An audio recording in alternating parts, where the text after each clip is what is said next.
ang lomi nila. Ito mo ha. Good morning, good morning, good morning na naman mga idol. Kung naghahanap po tayo ng masarap na kainan dito sa 13 Martires, Cavite mga idol.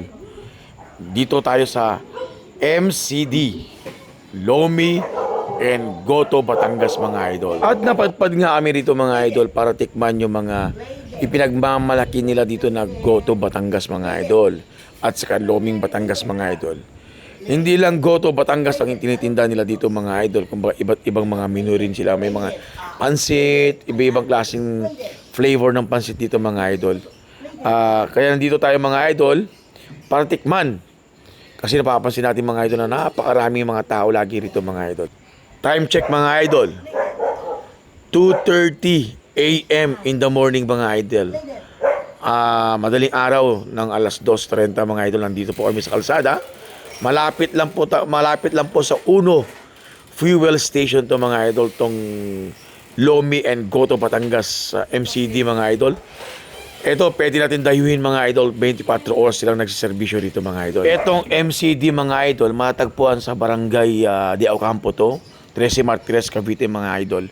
Malapit lang po sa Uno fuel station mga idol. So ano pang hinihintay ninyo mga idol? Tara na, tara na. At umorder na nga kami dyan mga idol. Ang inorder ho namin mga idol, pansit mga idol, kasi masarap daw yung pansit nila dito.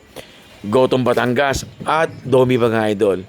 Kung mapapansin nga natin mga idol na marami ang serving nila dito mga idol.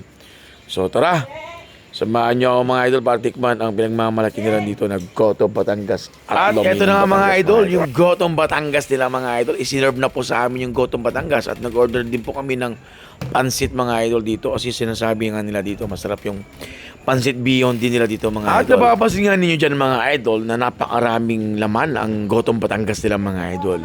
Siyempre hindi ko pa natitikman to mga idol. So kailangan natin tikman to kung masarap nga ba. Mamaya nating huhusgahan to.